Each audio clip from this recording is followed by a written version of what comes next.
Hello, friends. Today we're going to take a look at legends, disappearances, and stories of survival in Joshua Tree National Park, California. Now, Joshua Tree National Park is home to a vast and protected land located in Southern California. The area was first designated as a national monument in 1936 by President Franklin Delano Roosevelt and was later given national park status in 1994 when the United States Congress passed the California Desert Protection Act. The park spans more than 790,000 acres, and over half is reserved as wilderness. The park is well known for the tree that inspired its name, the Joshua Tree. Scientifically, it's known as the Yucca brevifolia and is a member of the agave family. Joshua trees grow in a wide variety of formations, from thin and sparsely placed to thick and crowded forests. According to the National Park Service, by the mid-19th century, Mormon immigrants had made their way across the Colorado River and into the area that is now the national park. Legend has it that these pioneers named the tree after the biblical figure Joshua, seeing the limbs of the tree as outstretched in supplication, guiding the travelers westward. Joshua Tree National Park is a meeting ground between the low-lying western reach of the Sonoran Desert and the more vegetated High Mojave Desert. The merging deserts give the park a unique landscape, with an abrupt transition between the Sonoran and Mojave ecosystems. Joshua Tree offers visitors a variety of outdoor activities, including the typical hiking, biking, camping, and horseback riding. There are large boulders throughout the park that make it a well-known rock climbing destination, and the night skies provide crystal-clear stargazing. The natural beauty of the park is a key factor in its popularity. But despite all the beauty found in Joshua Tree, inexplicable things have been known to happen here, some of which are truly horrifying. Let's look at local legends, disappearances, and survival stories from Joshua Tree National Park. First up, Desert Dungeon. In the depths of Joshua Tree National Park, there's a strange cave, which is actually an enclosure constructed around a large boulder and sealed with an iron door. There are long-enduring legends attached to this cave. Some people think perhaps it was where local farmers stored dynamite. Others theorize it was where rustlers or gold thieves kept their loot. The energy it radiates, however, is much more sinister. Darker, more disturbing legends exist, probably rooted in truth, about the cave being used to hold people captive. One story with many versions maintains that a local family had born a horribly disfigured and mentally impaired son who was huge and monstrous. The family hid him away from society by locking him up in this rock and iron desert dungeon. The father would bring him food, but the poor soul spent his days and nights a prisoner. Growing tired of this miserable existence, the disfigured man broke out of his prison and fled, leaving the iron door ajar for his father to find upon his return. Searching far and wide, the father couldn't find his son. Reports and rumors began to surface about random brutal attacks on travelers who sustained injuries like they were surrogates being punished for someone else's horrible misgivings. The legend holds that the tortured man was never caught, and he, or whatever's left of him, could still be out there today, roaming Joshua Tree, looking for unsuspecting travelers to make them atone for his father's sins. Next up, we have the Yucca Man. The first reported sighting of the Yucca Man happened in 1971, provided by a source not normally keen on believing in the otherworldly. A United States Marine was on guard duty at the base in Joshua Tree's 29 Palms. Well into his overnight shift, the Marine was keeping post as duty required when a huge and seemingly human man came out of the darkness toward him. As the burly being drew closer, the Marine caught sight of the man's excessive hair growth and his abnormally long arms, which hung well below the knees. The Marine lifted his rifle and gave an order to halt, but then the strange man lunged forward and snatched the rifle away, surprising the Marine and knocking him off stance. He was startled, but caught himself and watched as the wild man bent the metal rifle barrel in half with his bare hands. The broad-shouldered beast of a man gave a grunt and then knocked the Marine unconscious, perhaps with the butt of his own weapon. When he came to, the giant man was gone, but his disfigured gun lay next to him. Even so, the Marine couldn't move. The blow he sustained had caused a lot of damage. He lay there half conscious until the next morning when he was found by the relief guard. Reportedly, both the CIA and the FBI were brought in to investigate, as this wasn't the only incident to be reported. There were at least 2 other sightings that same night. One report described the man as being nearly 12 feet tall, but with a smaller, unknown figure by its side. Several people also reported that their dogs had barked and acted strangely that evening. In the same year, there were reports from employees at Joshua Tree stating they had also seen the large hairy figure. In 1979, a couple on a trip to Joshua Tree said they were forced to slam on the brakes in their car one night when what they described as a large hairy man stood in the middle of the road near their condominium in Desert Hot Springs. They recalled that he just stepped from behind a yucca bush and stood in front of the car, refused to move. The couple claimed the creature's hairy chest was the size of a refrigerator and its arms were abnormally long. Sounds familiar. It had lengthy tan hair that swished back and forth as it walked away and disappeared into the night, but only after frightening them senseless. Evidence was left behind at yet more Yucca Man sightings in 1979 in Hemet, California. This beast, seen on 2 separate occasions, this being left behind 17 footprints that were said to be 1.5 feet long, spanning 6 feet apart. 2 prominent Bigfoot researchers worked the area looking for further information, but nothing more has surfaced. Skinwalkers. Stories of skinwalkers inhabiting the Joshua Tree area date back many centuries. The Native American Navajo tribe first experienced these beings several hundred years ago, calling them Ye-Nagaloshi, meaning he who walks on all 4s. The legend of the skinwalkers hold forth that they are actually human shapeshifters that were once shamans of the Navajo tribe. The shamans who used their gifts for evil, like hurting or cursing people, were turned into skinwalkers, able to take the form of various animals like fox, birds, or coyotes. The Navajo people tried to keep their existence from becoming known to the outside world, but over a century ago, weird and often terrifying things began happening to outsiders in Joshua Tree.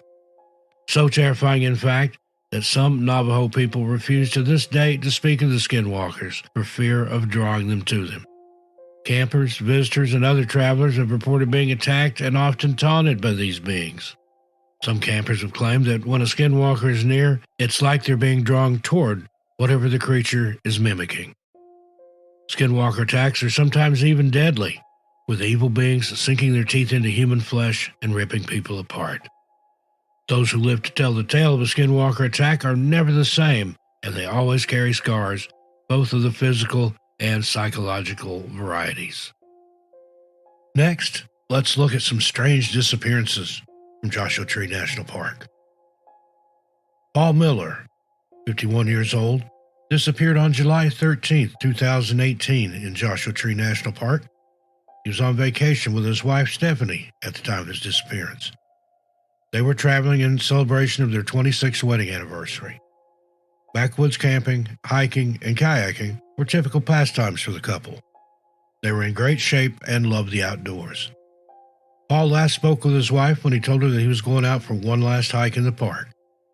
He planned on hiking the popular 49 Palms Oasis Trail before they were to begin their journey back to Ontario, Canada. He left their hotel room around 9 a.m. that morning and drove to the trailhead. When Paul didn't return by the hotel checkout time, Stephanie became worried. Around noon, she contacted park officials and a search and rescue mission was launched. Paul's rental car was found where he parked at the trailhead, but he wasn't with it. Rangers hiked the trail looking for him, but to no avail. Paul also didn't have a cell phone on him, but this was not out of the ordinary. The search for Paul continued for 5 days, with not so much as a trace of evidence surfacing aside from his rental car. The search included over 600 volunteers, multiple agencies, canines, high-tech equipment, and lots of hope, but nothing was found. Park Superintendent David Smith said, "We have a witness who saw Paul at the trailhead that morning, but that's all." Another visitor from England that was at the park that morning reported seeing Paul at around 9 a.m., walking quickly and with purpose about halfway down the trail. No other sightings were reported. However, on December 21, 2019, NPS authorities and San Bernardino County Sheriff's Department reported that human remains had been found in a remote and rocky part of Joshua Tree. Officials stated the discovery came about through photographs taken by a drone flyover of the area in November. On December 20, park rangers hiked to the area where they found human skeletal remains and personal belongings. There was no identification with the remains, which appeared to have been there for quite some time. Upon the discovery of these remains, the Miller family prepared themselves for the likelihood that those belonged to Paul. It's been a tough journey. Waiting. Then you hear he's been found. It doesn't make it any easier, Stephanie Miller said in a phone interview. Speculation is that whatever happened that caused his death happened quickly, she said. Possibly a heart attack or heat stroke. He was found in a shaded area and still had water and food. It appeared he had made the hike to 49 Palms Oasis, but was coming back from trail the wrong way. Early in the search for Paul, teams had gotten close enough to where the remains were found that he would have heard and responded when they called out his name, she said, adding, "There is comfort knowing he didn't suffer long. I hated to think he was suffering and we couldn't find him." As of January 19th, 2022, time of this recording, Paul Miller's case has no further updates. Another disappearance in Joshua Tree was that of William Michael Iwasco. 65-year-old William Michael Iwasco, known as Bill, disappeared on June 24, 2010, from Joshua Tree National Park while on a day hike. Bill lived in Marietta, Georgia, along with his fiancée, Mary Winston. Bill was a strong hiker with experience in the wilderness, and he had loved Joshua Tree for a long time and visited the park almost yearly. He was an Army veteran who had served in Vietnam, and he loved to be outdoors. It was on a Wednesday, June 23, 2010, when Bill arrived at LAX from Georgia. He rented a white Chrysler Sebring and drove to Rancho Mirage, California. Bill was staying at a friend's vacant condo on this particular trip.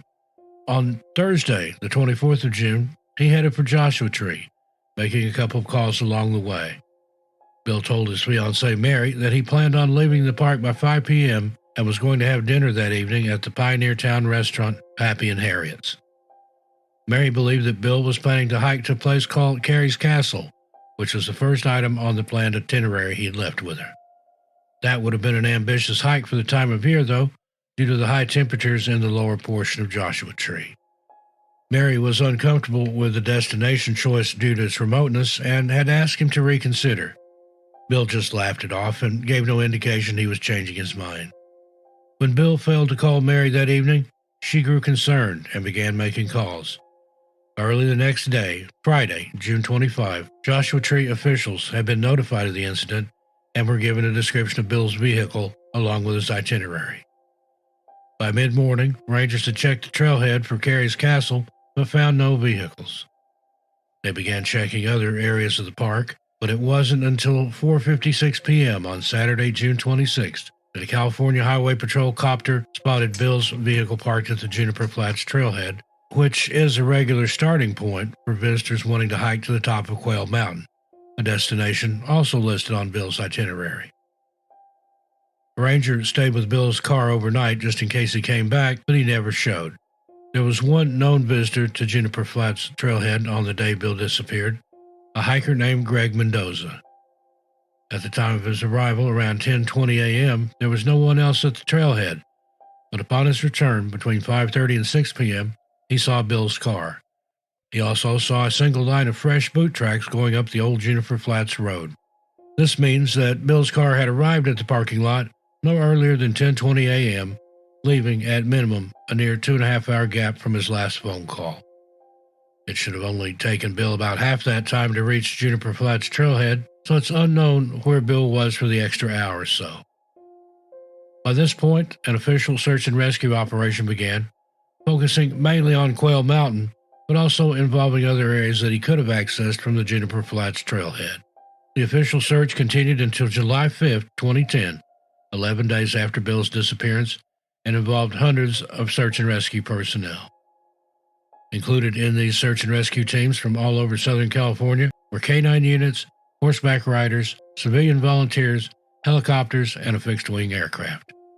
In total, About 770 miles of GPS tracks from ground searchers were logged.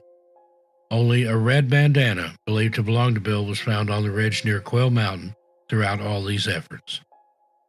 The unofficial search continued on despite the lack of evidence. Even with many people being involved after the official search ended, as of this recording, in January of 2022, Bill Owasco remains missing, and there have been no further updates. Lauren L. Cho, disappeared on June 28, 2021, from the area between Morongo and Yucca Valleys in California. Lauren grew up in Hunterdon County, New Jersey, and went by the nickname L. She studied music education at Westminster Choir College and became a high school music teacher. However, Elle quit her teaching job in the winter of 2020. She then joined her friend Cody Orrell on a road trip cross-country. She joined this trip with the intention of running a food truck once they arrived at their final destination, Bombay Beach, California. By June 2021, Elle was working as the private chef for an Airbnb property called The Hole, owned by Tao Ruspoli. The property is located between Yucca and Morongo Valleys outside of Joshua Tree National Park. On June 28, 2021, Elle took off on her own after a heated argument ensued between she and her friend Cody. The housekeeper at the Airbnb property claimed that both Elle and Cody had been drinking since early in the day, and Elle had become aggravated when Cody refused to let her drive away, so she took off on foot, leaving her phone and taking no food or water. This was around 3 in the afternoon. Cody called the sheriff's office around 5:13 p.m. when his initial search for Elle, which included some of their other friends, came up empty. They didn't find so much as a single footprint. Elle was last seen wearing a yellow t-shirt and blue jean shorts when she walked away from where she was staying. Cody thought she might have gotten into a vehicle with someone, considering there were no tracks, and Elle was supposedly planning on meeting an unknown individual later in the day anyway, although this theory was never confirmed. Law enforcement officials, as well as search and rescue teams, combed the area on foot and included K-9 rescue teams and a fixed-wing aircraft which was used to conduct aerial searches. The Morongo Basin Sheriff's Station told reporters that their helicopter, along with members of the search and rescue unit, had been searching for Elle since her disappearance. However, they believe that Elle was voluntarily missing due to no evidence of foul play. The Specialized Investigation Divisions of the San Bernardino County Sheriff's Department began assisting in the search for Elle in September of 2021. However, this was a good 3 months after her disappearance. Despite these efforts, no evidence of her whereabouts came to light. Cody and some of Elle's other friends tried bringing awareness to her disappearance by using social media platforms. They also posted flyers all around the Bombay Beach area, but nothing came of it. No one came forward claiming to have seen Elle. The search continued until October 9, 2021, when investigators found human remains in the rugged terrain of Yucca Valley. On October 28th of 2021, it was confirmed that the remains found did indeed belong to Elle. The cause and manner of her passing have not been released. As of this recording in January of 2022, Lauren Cho's case has no further updates. Next, that brings us to the disappearance of Patrick Lynn Wells. 38-year-old Patrick Wells disappeared on June 5, 2021, from Joshua Tree National Park. Park spokesperson Jenny Alberink stated that Patrick was last seen on June 5th when he left to drive to his dad's house. Patrick was from 29 Palms and he was heading to Riverside. He never made it to his destination and was officially reported missing on June 10th. He's described as a Caucasian male, 5 feet 10 inches tall, weighing about 197 pounds. He has brown hair and brown eyes, as well as a dragon and a United States Marine Corps insignia tattoo on his arms. It is believed he was wearing a white t-shirt, blue jeans, and either tennis shoes or black work boots at the time of his disappearance. Park officials found Patrick's truck in the Indian Cove parking lot of the Rattlesnake Canyon area on the day he was reported missing.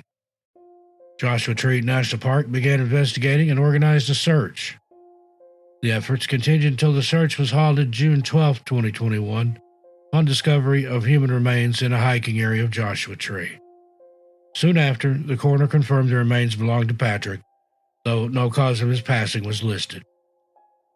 As of January 19, 2021, the date of this recording, there have been no further updates on the Patrick Wells case.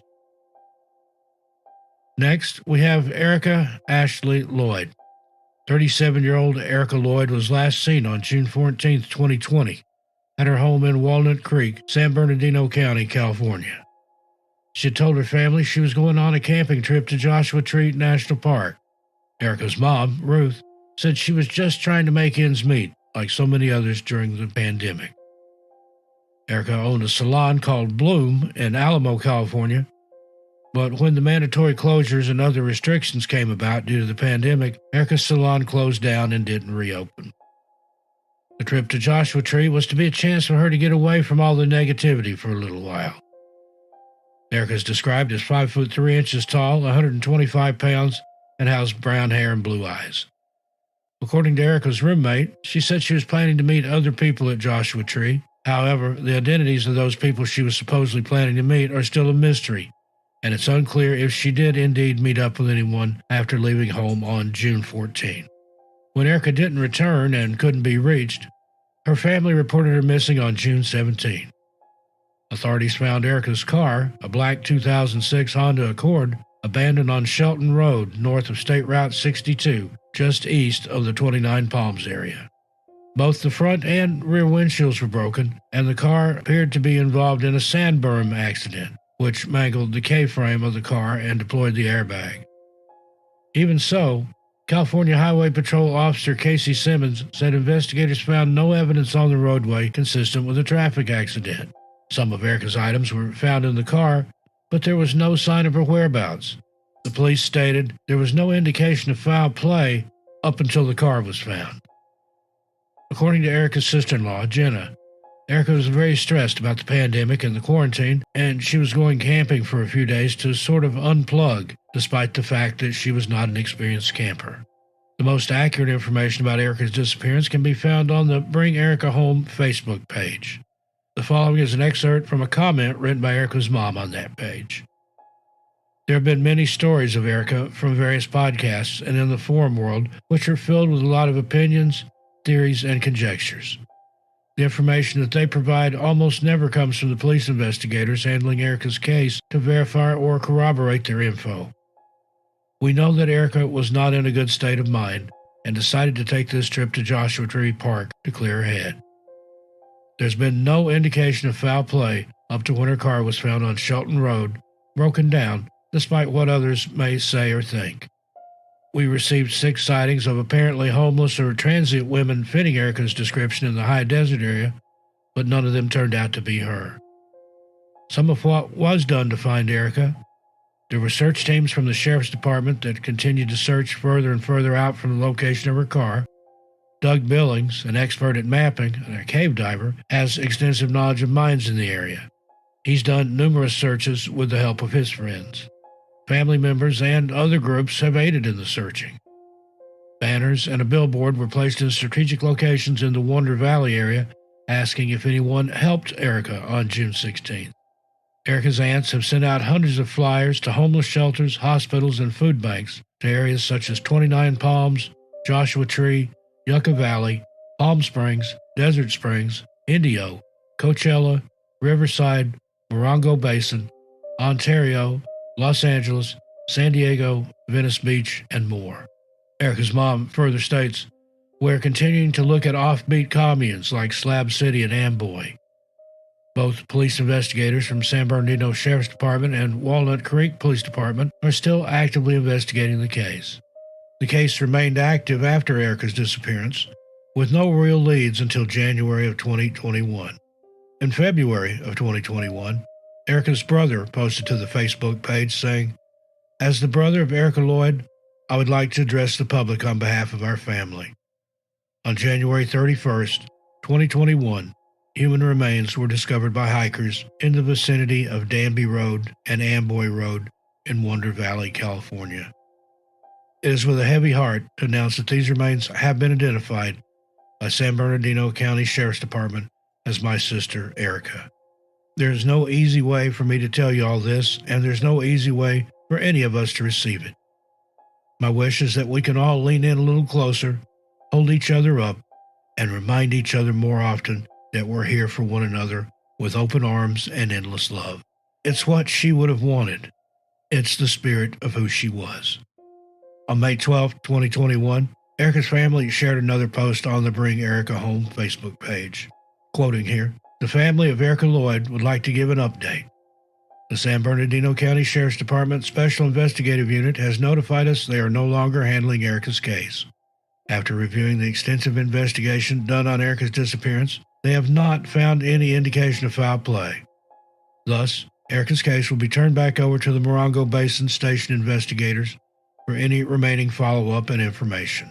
From everything the investigators learned, and everything we found out from our first trip to California in June to our last trip in February, all indications appeared Erica suffered a sudden mental breakdown starting about a week before she disappeared into the desert. During that last week, Erica had communicated with various family members, friends, co-workers, and some clients. The common thread from all of them referring to Erica was something was off and out of place, but they could not put their finger on it. One co-worker was so concerned about Erica on June 10th, 6 days before she went missing, that she dropped by Erica's apartment to check up on her and spent a couple of hours talking to her. It was the following day when Erica took off on her road trip. It has been hard to understand how Erica, who was a free spirit, hardworking, and an independent, loving mom, could suffer a sudden mental psychotic breakdown. Psychosis means losing touch with reality, and is often associated with various serious mental illnesses. If stress becomes too overwhelming, anyone may experience these symptoms, triggering a breakdown.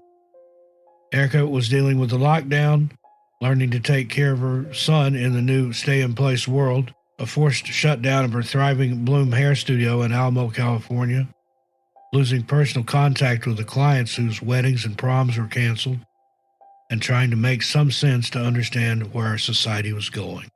This was overwhelming to her and pushed her over the edge and into a break. Erica was no longer in control, and the voices she heard had taken over her thoughts. As a family, we are heartbroken over losing our Erica. It is difficult to understand what struggles her mind was going through the last week of her life. We know there were possibly missed opportunities to stop and help Erica before she slipped away and wandered out into the desert. At this point, it's unknown if any person or persons could have made a difference in stopping or helping her.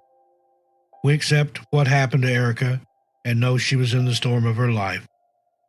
Joshua Tree National Park has a mystical appeal and is said to be located on a powerful energy vortex, and Erica was drawn to this place. Unfortunately, as beautiful as the desert is, the heat is brutal and harsh during the day and cold at night. We know that prior and during this time, Erica was seeking the Lord, looking for peace and happiness in her life. While working with the investigators and searchers, early on we knew there were three main possibilities of what could have happened to Erica. All were closely looked at, but sadly on June 16, 2020, Erica was running, it was hot, she was scared, dehydrated, and not in touch with reality. She wandered into the desert and succumbed to the elements. We know Erica is at peace now. Because of Erica's faith in God, He has a bigger plan for her which gives us comfort. This is our hope. The Lord Jesus Christ brought Erica home. End quote. Any updates that the family wishes to share in the future will be posted on the Facebook page titled Bring Erica Home.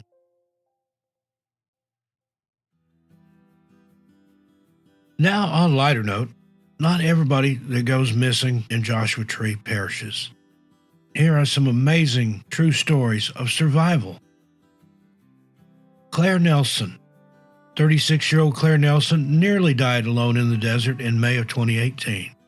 Claire, originally from New Zealand, was visiting friends who lived near Joshua Tree National Park, where she was to house sit for them while they left for vacation. During her stay, Claire planned on adventuring through the desert and connecting with nature. Claire was experienced in the outdoors, and she was a fiercely independent person, so much so that she had been pushing people away for some time. But she loved exploring and also sharing her travel experiences online. She was a freelance travel writer at the time of the Joshua Tree visit that changed her life forever. After her friends left for their journey to Scotland, Claire was on to her own adventures. She left for a day hike to Joshua Tree, planning to explore the Lost Palms Oasis Trail. However, Claire hadn't told anybody specifically where she was going, only that she planned on exploring inside Joshua Tree. It started out as a day like any other. Claire packed a day bag with a spare t-shirt, several liters of water, and a meager lunch: a hard-boiled egg, a bagel, and a chocolate bar. She also carried other items that were usually non-essential for just a few hours outdoors, but later proved life-saving: a plastic bag, a bandana, a park map, and sunscreen.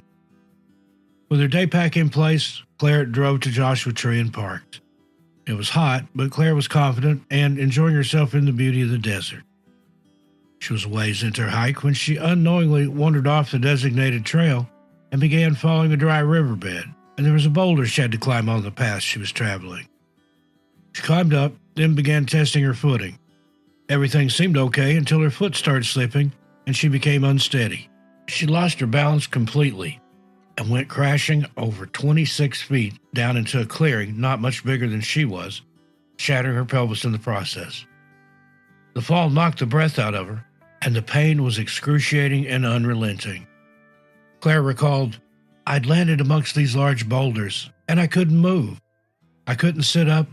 I couldn't stand up. It was indescribably painful." Unable to move, Claire immediately tried using her cell phone to call for help, but she had no service.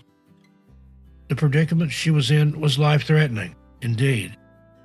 She was all alone in the desert with a shattered pelvis, barely enough water for a day and a half, and contending with the California desert heat, as well as unusually high numbers of coyote, rattlesnakes, and other dangers. "I felt more vulnerable than I could ever have imagined being in my life," Claire said of the ordeal. She immediately began recording videos of herself, messages to friends and family, as well as documentation of her situation. Claire occasionally tried to move, especially to find shade, but when she tried, there was a crunching, clicking sound coming from her pelvic region, along with searing, mind-numbing pain. She couldn't budge. She was ashamed to admit it, but this hike was not the first time she'd left for an adventure without telling someone of her plans. "I know better. I know the rules. Always tell someone where you're going," said Claire, who wrote about her experience in her book, Things I Learned from Falling. The reality of her situation set in, and Claire really didn't want to spend the night alone on the desert floor, but she had no other option. Nobody knew to check in with her or to expect her back at a certain time. The fact that she might die out there alone was not lost on Claire. She kept recording videos, then turning her phone and digital camera off to conserve the battery life. She made herself eat the hard-boiled egg since it would go bad anyway, and she knew she needed the protein if she was going to survive this tragedy. Her determination and will to live kicked in, however, and Claire prepared herself for the nighttime. After nightfall, there were bats flying around, and Claire hoped they weren't the kind that liked to bite people. Her imagination went wild, and she was sure at times that she was seeing snakes coming out of the rocks, though in reality, snakes rarely come out at night. Thankfully, she survived until morning. One night in the desert, alone and injured, down. Only 2 more to go. Claire tried her best to protect herself from the elements. She used a stick to rub sunscreen on her legs. The sun is unforgiving during the desert summers and can quickly do significant damage to her skin, as well as dehydrate us even faster. She rationed what was left of her food and water as long as she could, but neither lasted very long. The lack of water grew unbearable. Dehydration is a god-awful business, Claire wrote in her book. It starts in the mouth, the initial pang of craving quite subtle and easy to ignore, but the signals get more insistent. Over time, your tongue becomes increasingly dry and scratchy, thickening like a woolen mitten, sticking against the sides of your mouth like Velcro. From there, you feel it in your head. A slowly increasing pressure throbs inside your skull, as if your brain is shrinking in on itself, withering like a piece of dried fruit. She fantasized about Diet Coke and other cold refreshments, even willing them to be real. Claire had no choice once her water ran out.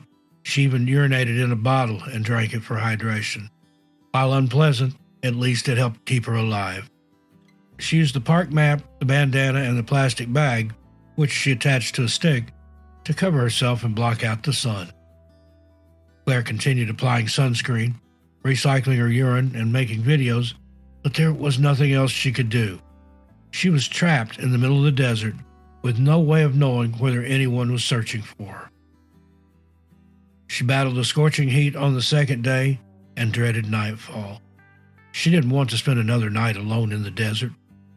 Naturally, she hadn't slept, and delirium was setting in. She made it through the night with sheer willpower and determination. By the third day, Claire's mind was really playing tricks on her. She thought she heard helicopters and ambulances, but it was all in her head. She could see birds of prey circling overhead, waiting for her to die so they could grab an easy meal. However, after a couple of days of social media silence, the friends Claire was house-sitting for grew concerned. It wasn't like her not to post, especially when she was somewhere beautiful like Joshua Tree. They contacted friends from the area and had them go to the house to check for Claire. When they didn't see her car or find her at the home, Claire was reported missing. Joshua Tree National Park officials found her car, and there were at least 2 days of chalk marks, which are used to tell whether or not a vehicle has been moved. It was clear that Claire had left the car and not come back for quite some time. A search and rescue mission was launched, the searchers starting where her car was found and working outwards. They made several rounds in a helicopter near where Claire had fallen, but they didn't find her at first. After all, she was trapped between large boulders where it was difficult to see. They called out over the helicopter's PA system, "We are looking for a missing hiker. If you can hear us, please make movement." The search crew didn't know it, but Claire was screaming for help as she heard the helicopter, and it was real this time. She tied the plastic bag on the end of her stick with a hair tie and began waving it frantically.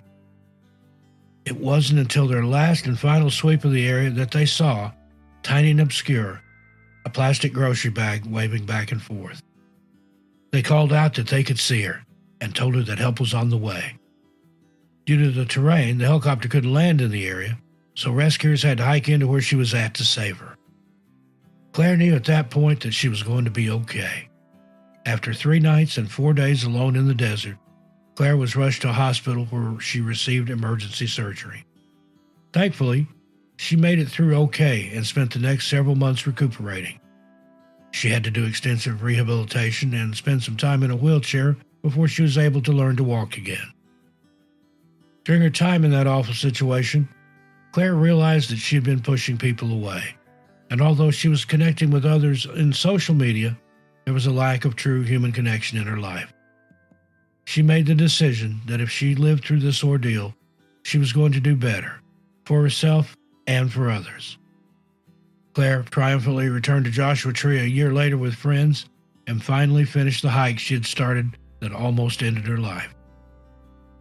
Today, Claire is thankful to be alive, and she vowed to never forget what happened to her and to use it as motivation. Her book, Things I Learned from Falling, can be found on Amazon. Next up in our survivors, Holly Jochum. 32-year-old Holly Jochum was planning a camping trip on December 27, 2020, to Big Bear Campground in California. She packed her things and loaded her 2 dogs into her RV. As she drove to Big Bear, she was excited for the trip, but unfortunately, when she arrived, she found the campsite was closed. Around 4:45 p.m. that day, she contacted family and told them about a change in plans. She was going to drive an hour and 15 minutes away and camp in the desert at Joshua Tree instead, and said she'd call when she arrived. But by 7:30 that evening, Holly's phone was off or otherwise unreachable, and her family hadn't heard from her. They were rightfully concerned and contacted the authorities. They filed a missing person report and began reaching out on social media for help locating Holly. Her sister, Lori, made a post asking for anyone who might have seen Holly to please come forward. Holly had randomly selected a campsite at Joshua Tree from her phone. Although she was an experienced camper, the site she chose was unfamiliar to her. On the way to the site, the terrain had become difficult, and she decided to camp out in a secluded area until the next day. The night came and went, and the next morning, Holly woke to find 2 feet of snow had fallen through the night. Holly wrote about the ordeal. By Tuesday, there was nearly 2 feet of very fine fresh powder, and I was stuck. There was also no cell service where she had parked, so she and her 2 dogs were truly out there alone. For 3 days, Holly and the dogs camped out, waiting for the snow to melt, but that never happened. Holly decided she had to do something. Friday morning, she planned on hiking back down the mountain, at least until she had cell service. The snow was too deep for her dogs, so she loaded them into 2 separate backpacks and began the 6-mile hike back down. Eventually, she reached a place that had phone service, and she called in her location to her mom and the authorities. Search teams had been looking for her, and news of her safety was cause for celebration. Holly met the sheriff at the bottom of the mountain, who drove her to Cabazon, where she met with her mother. Thankfully, neither Holly nor her dogs were harmed during their time stuck on the mountain, and they had a happy ending, unlike so many others who go missing. Holly wrote, "I'm so thankful for everyone who was involved in searching for me, for everyone who shared the missing persons post, and mostly for my family, who tried with every ounce they had to bring me back." The experience is sure to remind Holly, as well as the rest of us, of the dangers of the wilderness and just how quickly things can change when you're at the mercy of Mother Nature. And our last tale of survival, Robert Ringo.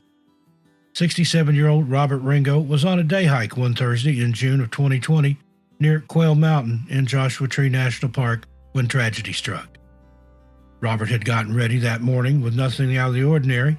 He drove to Joshua Tree and, once parked, shared his location with his son, something he always did.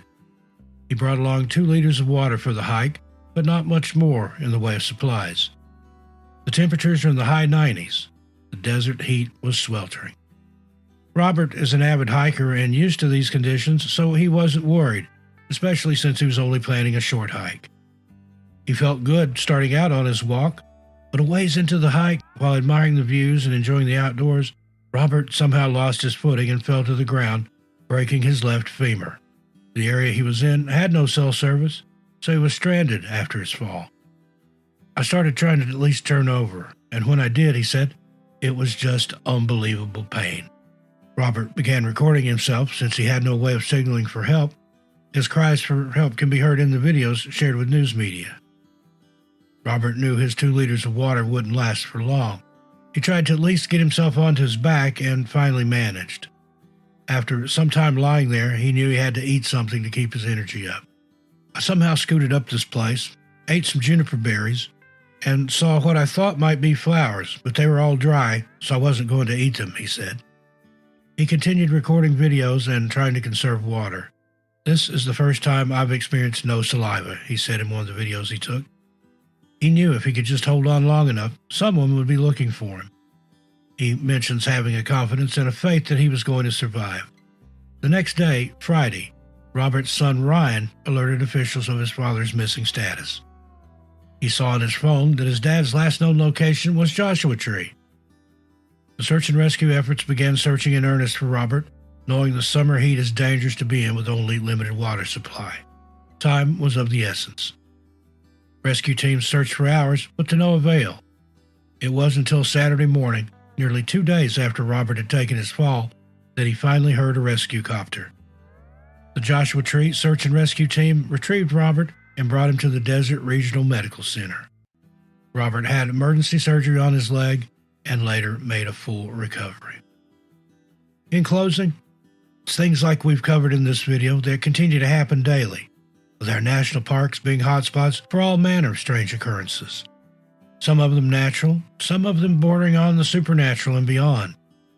While there could be any number of things or combination of things to blame for these cases, one thing is certain: we can never be sure something won't happen to us. It's recommended that everyone who plans on being within our national parks or out in the wilderness in general carry a personal locator beacon at all times. This beacon transmits a distress signal with its location when activated. So what do you think is happening in Joshua Tree?